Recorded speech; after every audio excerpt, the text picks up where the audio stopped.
नमस्कार, मैं हूं आपके साथ कविता राणा। हमारा पड़ोसी मुल्क पाकिस्तान इकलौता ऐसा देश है जिसकी नींव धर्म के आधार पर रखी गई। अब तक के इतिहास में देखिए, पाकिस्तान को अगर छोड़ दिया जाए तो दुनिया का कोई भी देश धर्म के नाम पर कभी नहीं बटा।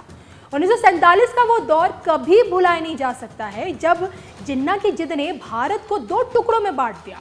भारत को खंड खंड करने की साजिश में कट्टरपंथी कामयाब हुए और पाकिस्तान नाम का मुल्क दुनिया के नक्शे में ऐड हो गया।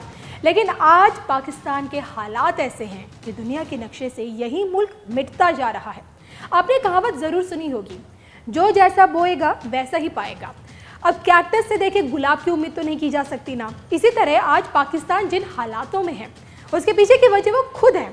पाकिस्तान को बने लगभग 76 साल पूरे हो चुके हैं और इन 76 सालों में पाकिस्तान ने कितनी तरक्की की है ये तो पाकिस्तानी खुद ही जाने। लेकिन विश्व पटल पर पाकिस्तान की जिस तस्वीर को आज दिखाया जाता है ना, उसी कंगाल तस्वीर में किस प्रकार पाकिस्तान में रहने वाले हिंदुओं ने अपने दम पर दौलत और शोहरत कमाई, आज ये हम आपको बताएंगे अपने इस खास वीडियो में। 22 करोड़ आबादी वाला देश पाकिस्तान आज अपने सबसे खराब दौर से गुजर रहा है। मुल्क की सरकारी तिजोरियां पूरी तरह से खाली हो चुकी है। कर्ज के बढ़ते बोझ के चलते और देश को चलाने के लिए अमेरिका और चीन जैसे देशों के आगे पाकिस्तान को अपनी अचल संपत्ति गिरवी तक रखनी पड़ी है। मुल्क की आवाम देखिए पहले से ही कंगाली की मार झेल रही है और अब सरकारी एयरलाइंस में पेट्रोल भरने तक के पैसे नहीं हैं। सोचिए, जिस देश में आटे की कीमत 4000 रुपये, चीनी 200 रुपये किलो, वहाँ की जनता पेट कैसे भरेगी अपना। आसान भाषा में अगर आपको समझाएं तो पाकिस्तान में सामान भारत से 5 गुना महंगा बिकता है। महंगाई दर 55 साल के उच्च स्तर पर पहुंच गई है और आलम यह है कि महंगाई और बेरोजगारी दोनों ही रिकॉर्ड पर रिकॉर्ड बनाई जा रही है।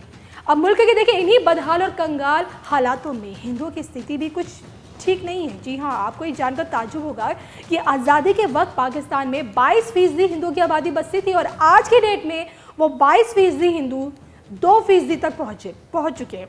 और यही सरकारी आंकड़े ये बताने के लिए काफ़ी हैं कि पाकिस्तान में हिंदुओं के लिए क्या उनकी वहाँ दुर्दशा और की, और पाकिस्तान में हिंदुओं की क्या जगह है। लेकिन हैरान करने वाली बात ये भी है कि इन्हीं हालातों में हिंदुओं में कुछ हस्तियाँ ऐसी हैं जिन्होंने पाकिस्तान में रहकर अपने दम पर ना सिर्फ दौलत कमाई बल्कि विश्व पटल पर शोहरत भी पाई। और आज यही अमीर पाकिस्तानी हिंदू इस्लामिक देशों की आंखों में सबसे ज़्यादा खटकते हैं। आइए जानते हैं उन अमीर हिंदू लोगों के बारे में। अमीर हस्तियों में एक नाम है दीपक पेरवानी। ये पाकिस्तान के सबसे अमीर हिंदू हैं। दीपक एक मशहूर फैशन डिजाइनर होने के साथ साथ एक्टर के तौर पर भी अपनी पहचान रखते हैं। हिंदू सिंधी समुदाय से ताल्लुक रखने वाले दीपक की नेट वर्थ करीब 71 करोड़ रुपए है। दूसरे नंबर पर है नवीन पेरवानी। पाकिस्तान के दूसरे सबसे अमीर हिंदू दीपक पेरवानी के चचेरे भाई नवीन पेरवानी हैं। इनकी गिनती भी पाकिस्तान के मशहूर स्कूनर खिलाड़ियों में होती है और इनकी यानी कि नवीन की नेटवर्थ करीब 60 करोड़ रुपए है। भले ही पाकिस्तान में फिल्म टीवी को कुछ ज़्यादा खास नज़र से नहीं देखा जाता हो, लेकिन इसके बावजूद भी यहाँ की जानी मानी कलाकार और निर्देशक संगीता के भी अच्छे खासे फैंस। संगीता साल 1959 से पाकिस्तान की फिल्म इंडस्ट्री में एक्टिव है और फिल्मी पर्दे पर उन्हें परवीन रिजवी नाम से पहचाना जाता है। इनकी नेटवर्थ करीब 40 करोड़ रुपए है। अमीर हस्तियों में एक नाम रीता ईश्वर का है। पाकिस्तान की रीता ईश्वर को यहाँ की सबसे अमीर महिला राजनेताओं में गिना जाता है। वैसे तो पाकिस्तान में हिंदू महिलाओं की स्थिति दयनीय है, इसके बावजूद रीता साल 2013 से 2018 तक पाकिस्तान की नेशनल असेंबली की सांसद रही है और इनकी नेटवर्थ करीब 30 करोड़ रुपए बताई जाती है। डॉक्टर खाटूमल जीवन। पाकिस्तान के सबसे बड़े हिंदू समुदाय मेघवार से आने वाले डॉक्टर खाटूमल जीवन की गिनती यहाँ के मजबूत नेताओं में होती है। पाकिस्तान पीपल्स पार्टी के अनुसूचित जाति हिंदू सांसद रहे खाटूमल ने साल 1978 में सिंध विधानसभा का चुनाव लड़ा। ये लगभग हर सरकार का हिस्सा रहे और इनकी नेटवर्थ 15 करोड़ रुपए आंकी जाती है। राणा चंद्र सिंह, इनके लिए कहा जाता है कि पाकिस्तान के सिंध प्रांत के दिग्गज नेता राणा चंद्र सिंह के नाम की धाक पाकिस्तान की संसद में भी थी। राणा चंद्र सिंह का निधन 1 अगस्त 2009 को कराची में हुआ।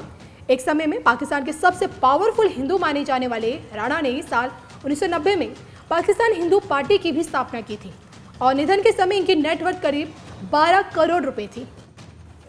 अब देखिए ना, पाकिस्तान में हिंदुओं की क्या हालत है। ना ही किसी से छिपी और ना ही ये किसी से छिपा है कि अब मुल्क की आवाम मुल्क छोड़कर भी भाग रही है। जी हाँ, एक रिपोर्ट में इस बात का खुलासा हुआ है कि पाकिस्तान के लोग पाकिस्तान को छोड़कर यूरोप की तरफ जा रहे हैं और ये लोग काफ़ी ज़्यादा पढ़े लिखे और एकदम प्रोफेशनल्स हैं। बताया गया है कि पिछले साल करीब 7.65 लाख लोग पाकिस्तान छोड़कर चले गए। तो पाकिस्तान की आवाम खुद के मुल्क में देखिए सुरक्षित महसूस नहीं करती और इसी की वजह है कि यहाँ ना सिर्फ नेता लोग बल्कि आम आदमी के पास भी दोहरी नागरिकता मिलती है। जी हाँ, इमरान सरकार में देखिए कम से कम 7 नेताओं के पास दोहरी नागरिकता थी। अब देखिए ना, ये हाल नेताओं और आवाम का है। ये आप खुद समझ लीजिए कि भारत में दोहरी नागरिकता रखने का अधिकार नहीं मिलता किसी को। या तो खुद को आप हिंदुस्तानी मानिए या फिर हमेशा के लिए खुद को हिंदुस्तान से अलग कर दीजिए। लेकिन यहाँ तीसरा ऑप्शन यानी कि भारत में नहीं मिलता, लेकिन ये तीसरा ऑप्शन पाकिस्तान में ज़रूर है।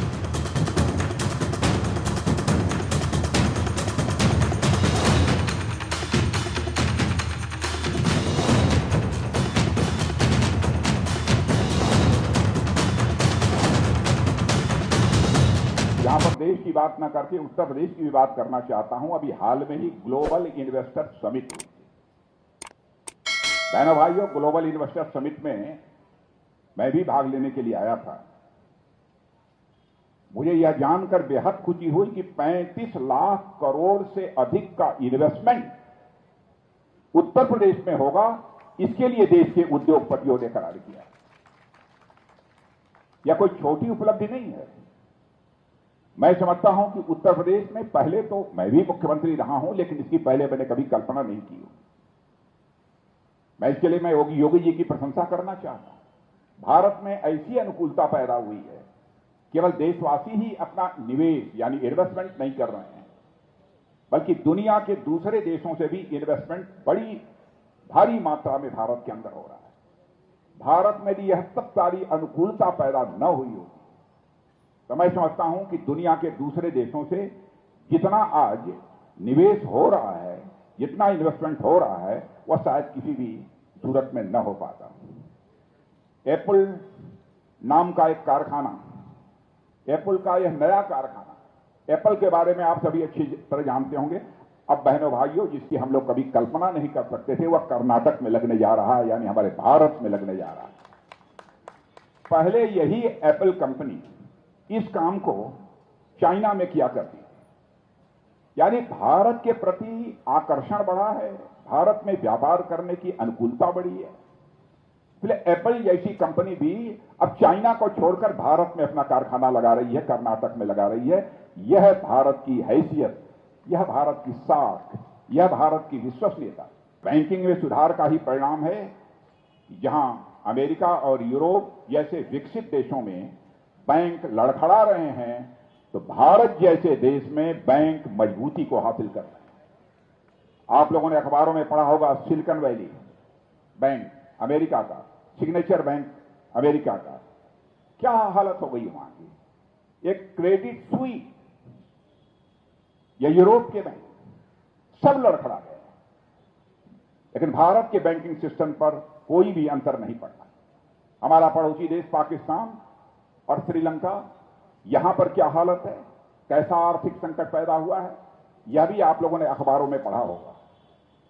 और आपको जानकर आप कभी कभी टेलीविजन के चैनल पर भी देखते होंगे कि पाकिस्तान के भी लोग कहते हैं कि हमारे देश में भी प्रधानमंत्री यदि होना चाहिए कोई, तो मोदी जैसा ही प्रधानमंत्री होना चाहिए। अब पाकिस्तान के लोग भी कहते हैं।